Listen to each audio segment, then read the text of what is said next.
Hello, everyone. Thank you so much for sticking a bit more and staying until the end of the day. Also, thank you so much to Ella and everyone that made sure that we're super cozy and fed during the day. I've been here for 4 years already, and this is my 4th edition, and every Decide Berlin is the time where we reflect on everything that we learned this year, and we showcase all the progress made. So I'm really excited to show you what we've been building. My name is Maria Sanmartin. I'm a senior product manager at Molecule, and today I'll present Molecule Labs and the product experience that we are building. Obviously, I'm here to present the amazing work that the entire product and dev team that is there was able to create, so I'm just here on their behalf.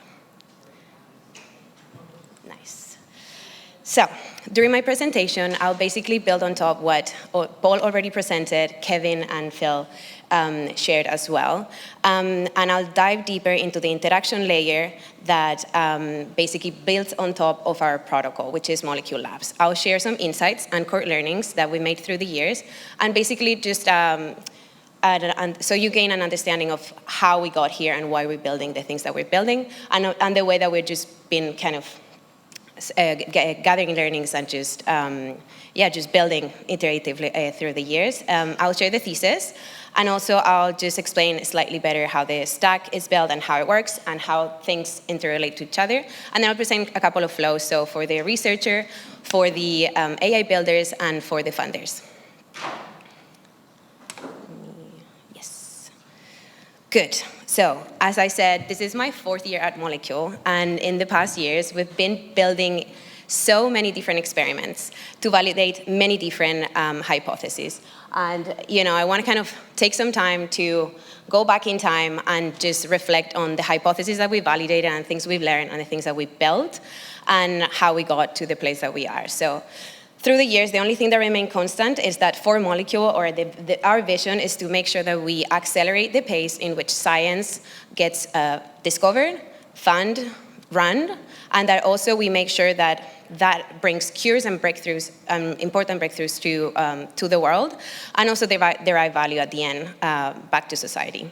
So that's the only thing that we remain constant, but if I look at all of the things that happened through the years, in 2023, the core learning is that we validated that yes, crypto can fund and does fund science. So that was a very important year because during that year, we saw how communities of science in different disciplines raised large amounts of fundings using blockchain-based tools, using our products and our primitives, and the things we basically built. We also saw how individual and anonymous funders were able to fund and govern IP, and also be able to participate in these research projects via the distributed communities that are called DAOs, and you've probably heard about them. We call them science DAOs. They are decentralized autonomous organizations. We also created a novel token type that was basically signifying property rights from real life on-chain, and we call that intellectual property NFT, or IP NFT. And it was pretty cool because basically it was able to assign ownership rights to an asset on blockchain and also in real life. So during that time, we designed and built a launchpad, which is basically a platform that allows a token auction and enable the creation of these tokens, the distribution, and the setting up the prices for these token communities. And the really cool part that happened is that we saw how many groups that care about psychedelics, women's health, hair loss, longevity, many kind of scientific communities were able to raise big amounts of capital and start to already run the science and find projects that they were willing to support. Then in 2024, that was an important year because that's when assets became tokens and vice versa. So we saw that the communities that got funded previously coordinated themselves using Web 2 and blockchain-based tools, so something that we call Web 3 tooling. And they basically organized themselves, hire researchers, hire industry experts, hire pharma advisors, and basically embedded these decentralized teams into the organization to basically scout for projects, run due diligence, deploy capital, and follow up on the different research initiatives. The thing that happened that year also is that these communities were struggling to report back to funders and to the community the progress made by the different projects. And the access of data was still an issue. So the same kind of thing that we were seeing in private companies, but we're also seeing in this like decentralized distributed tools. They still were keeping data siloed. We also saw this year, thanks to the things that we built, that individual research projects for the first time were basically able to raise funds for independent projects. And this was very interesting. At the end of the year, we created a platform, this like token auction platform, that enabled individual researchers to set up their projects, and within a matter of days and hours, we were able to fulfill the fundraise. So it was quite extraordinary to see that blockchain, again, just revalidates that it's a great space to be able to raise funds and deploy capital.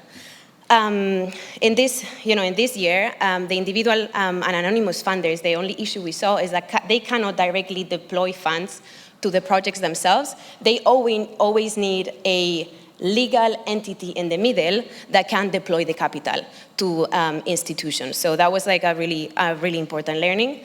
And also we saw that the existing token model did not really provide enough value to early funders, and that mostly early funders were either speculating on the token or treating it as a philanthropic exercise, so they were buying the tokens, not really expecting that much back.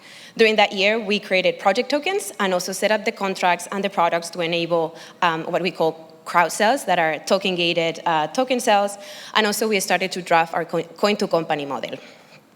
Now we fast forward to 2025, and this is a time with like AI exploded, and we started to see AI and agent-powered workflows in all sorts of disciplines, so in productivity, in ops, in personal life, and in specialized industries. We saw that really powerful models were generally available and became mainstream, and the blockchain infra also started to be the best testbed for these AI examples. We also saw last year that thousands of agent-related projects raised large sums of capital, again in crypto, even during bear market, which is quite extraordinary. So we had agent-related projects that raised millions last year. So also something worth observing and worth learning about. So we definitely took that learning and started to embed a lot of AI tooling. We developed our coin-to-company model, so we finally had something of value for funders that supported early research and something that allows them to stick and get value straight away from the project. And the issue through the years remained the same. We were struggling, and the projects were struggling, and the communities were struggling, and the DAOs were struggling to get information back from the science projects they funded. So science reporting was not happening, and early funders did not have access to the underlying data and the underlying value of the research project. So we decided to start building the data infrastructure for this, and started to explore and pivot a bit the different products so we can enable that to happen within our stack. And then fast forward to today, this year hypothesis, and it is a statement, but the reality is a question. It's like, can science run autonomously? And that's the question that we have in our heads and where we're trying to test this year, because we're seeing that there's extremely powerful and specialized solutions that are available now for teams and for companies to be able to run workflows, either with this setup of like a hybrid and like a human plus an agent, so a hybrid setup, where they're running different parts of the workflow for discovering projects, for funding projects, for doing drug dev, and also AI is providing like novel inventions. We're also seeing that global AI and science-specific governance is still a work in progress, so we'll see what happens. And we're seeing that tech giants are recruiting life science researchers all over the world, and they're just onboarding them, right? So I think it is a critical point, and I think that we're now at a point where it's, we can't really shine if we put enough attention and put enough care into the things we're building.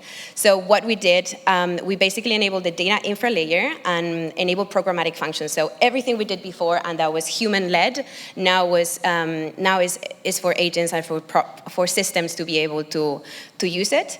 Data sets and experiments and report and the critical updates are still non-accessible. And that's why Phil's presentation is so important, because for the first time, we dedicated an entire year to build a primitive that would enable this behavior to exist. So basically, we have an account, where the treasury can live, and also the program rules to then enforce the reporting mechanisms needed in order to give early funders visibility of the progress made in the research, and also to inform future funders of the underlying value of your research. So all of a sudden you can present your project to the world and give back information to either early funders or future funders. That said, through the years, we're in the business of trust at the end, right? And trust needs to be earned. And for us, a lab is the place where you can start, especially now that we have an on-chain lab underneath. We have these labs that are programmable. So basically, rules can be set between the researchers and between the funders. And then payments can happen, and the desired behavior can run within the accounts. Accessible, meaning that anyone, contributors, researchers, funders, builders can access the space. Can access the space and really get into the project by accessing the data layer, verifiable. So every single action that an actor performs in the account, even if it's a researcher, an agent, a payment, gets recorded, and someone can just go and verify every single step. And the accountability piece, right? That's, I think, the core part to be able to build trust, is that we are finally having two parties and the system and the tools to make sure that the behavior it really performs in the way that we want it, and that the system is accountable, not like what is happening today. Because the reality is that many crypto projects that are raising funds, they're not accountable because there's no rules enforcing any mechanism for them to perform in a certain behavior. Let me check. Yes. So our stack, like Phil already presented, we have the protocol, which is the foundational layer, human governed, and we obviously audit it, and is where the core primitives behind the account for the lab lives. And then we have Molecule Labs, and Molecule Labs is a product layer that basically leverages all of the functions from the protocol. So it's a mirror of what is already there. It's just the layer where humans can interact with it. So it's the element where the entire world can interact with the protocol, and it's a way also to showcase the different features and the value that the protocol currently has. One important piece is that because we developed this data layer and an API, for us now it's really easy to access the underlying data available in each of the labs, and that's how we build our product layer. I invite you all to go check molecule.xyz and explore projects. That's basically the layer where you are going to interact with Molecule Labs and also with each of the projects and with the underlying data infrastructure. We also started to play with different agents and built an example that is called Mira. And it's our own instance of an agent that basically gets data from a lab, runs a project evaluation framework, and provides an assessment and a signal to funder of the underlying value of the project that they're seeing and where the project is in the readiness level, as well as the progression they're making with the money that they've been given. To showcase how Molecule Labs works, I'll just go through the different journeys. So for the researchers, so here we have the researcher role, and the way that we're looking at it is they can be human researchers, aka scientists, they can be lab operators, and they can be agents that behave as researchers. And for this group is quite easy. You can set up a lab. It takes minutes and seconds to just set up your lab, set up your project portfolio, and attach a data room.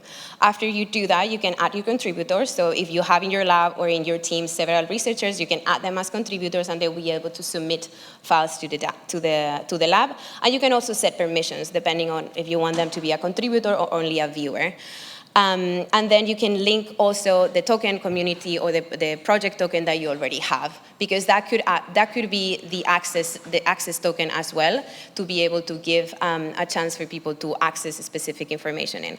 The second step is just as easy as dropping files into the lab, submit decks, data sets, experiment results, key milestones, basically everything that the project has produced can go into the lab. Everything gets versioned, time-stamped, and also it's permanently stored. The different, the contributors can decide whether that piece of information is public or confidential. If it's confidential, it will get encrypted. And in both cases, the action that happens within the lab generates a public record. So on the other side, on the external side, we created a discovery layer. So every time you create an on-chain lab, you're going to create a project page that is visible and public for everyone to see. And what is really cool, that every interaction in that data room is going to get an action in your timeline. So whenever you fill your data room, you make progress, maybe once a month, maybe once a week, everything is going to be represented. If the file is confidential, you're going to get an item, and obviously the file won't be visible unless you make that actor a viewer in your system.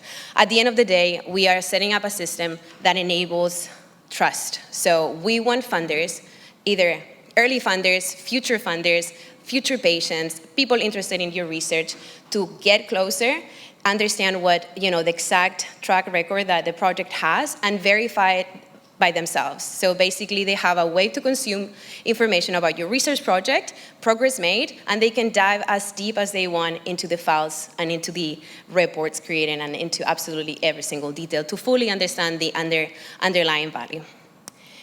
To showcase the UI, just so you guys have an example, very familiar UI is like a researcher portal. You create a lab, you get basic description of your project and you drop files. Also, the cool part about this works via an API, so you don't need to manually do this. You can have several systems submitting information for you. Or maybe you work with other set of tooling, you can just send data directly to this lab. So super easy. You don't really have to know anything about blockchain. We're kind of making it quite familiar for anyone to use. Then I want to share with you an example of an agent that we built that basically leveraged that public information from a research project. So we called it Mira, which is Molecule Insights and Research Agent. And what it basically does, it takes information stored in this lab, public information.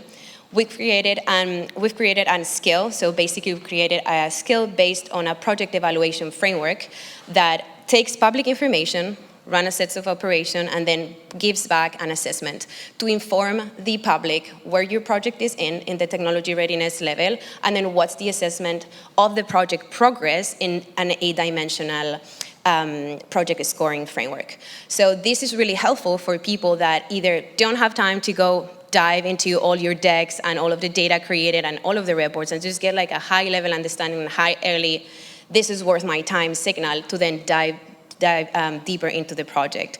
We also created an MCP and a sort of chatbot. Then the cool part is like, I can use this tool via Claude and just call the MCP and already get information about all of the projects that are available in Molecule Lab. So I can ask questions about, hey, what's this project about? Is the project progressing? When was the last update recorded? And get all of this information either by using our product, molecule.xyz, or also some of these like AI tools that we have built. The cool part about this like AI builder side is we've created this loop that takes data from the lab, runs the assessment, and then displays this information in our product. But there's so many other kinds of agents one can build with their data available in the lab. So you could have your own data, create your own agent to run some like computation analysis or like some, knowledge graph across all of your project portfolio to fully understand interrelationships or who knows what. I think it's the opportunity also to be a bit creative and think about how to use the API and the MCP to potentially build your own scale, build your own agent. Nice. And lastly, for funders, so for us, like I mentioned before, is what happens outside that lab, right? At the moment, a lot of this research progress happens in closed doors, even to the general public. We're co-funders of very important research and breakthroughs, and we don't really have access to any of that progress. So the system that we're trying to create here is a system where science runs in the open space while making sure that important secret information remains private and encrypted, right? But it gives access to people. So in this other side, which is the public side of your lab, funders can get to our discovery page and find different assets, different projects that are available in lab, and just discover like early stage research that was, before it hits mainstream, and they can be like early funders. They can check progress, so review the project timeline, all of the activities, the decks, the updates, and like I said, every nitty-gritty detail about the project can be just reviewed, and even request access to see confidential files. And the last step is to actually verify its value. So it's like, is this thing worth my time? Is this worth my effort and my money? And that's something that can happen quite quickly compared to the current workflows in which they need to go potentially to universities and talk to TTOs and then demand all of this kind of information. We would just want to make it available from the get-go. And the last step, and it's something that we've integrated with existing projects that already got funded, is that if your project fundraised in the past or is about to fundraise, we also give a kind of call to action to join the future fundraise, or if the project fundraised and it has a liquid token, you can directly buy the token. And many of these projects have already a mechanism to get money from trading fees. So it's quite cool. You buy the token, or your future funder buys the token, and that creates two benefits. Your token price obviously increases, but also you're getting fees for fees for every transaction that happens. How that looks, I'm just showcasing here the project portfolio. So we have a discovery landing, which is the Explore project page. We have portfolios, which is a way for entities, organization, groups to basically set up their portfolio of projects. And then we have project pages that include basic information about the project, the assessment run by our agent, a timeline of activities, and also the token layer. So if token is available, they can directly trade. So I'm kind of biased, but I'm really proud to where we got, because we've been working on very isolated POCs, and now we're creating a very foundational ground for us to keep growing. And I have a couple of asks. If you're a researcher, just go to labs.molecule.xyz, try to create a lab, see how it works, share your feedback, test, submit some files, get your public page going and see what happens. If you're a funder or an organization that already funded projects, test a pilot, see how projects behave. So ask the researchers, create the projects, bring them as contributors, and then test how the accountability layer works and see how projects report, and then how funders perceive the reporting as well.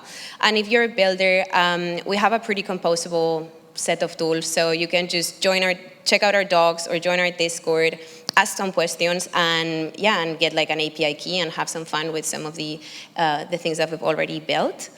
I think that's all. So it was a big pleasure to be here today to share what we did with Molecule Labs, and thanks to the protocol. If you're curious to learn more, just reach out. We are going to be here today and tomorrow. And before I go, I just want to give a huge shout out and a round of applause to the Molecule product and dev team. So Vlad, Noor, Tom, Ella, Kevin, Phil, Jan, Jonas, everyone that made possible what we've done. Thank you so much.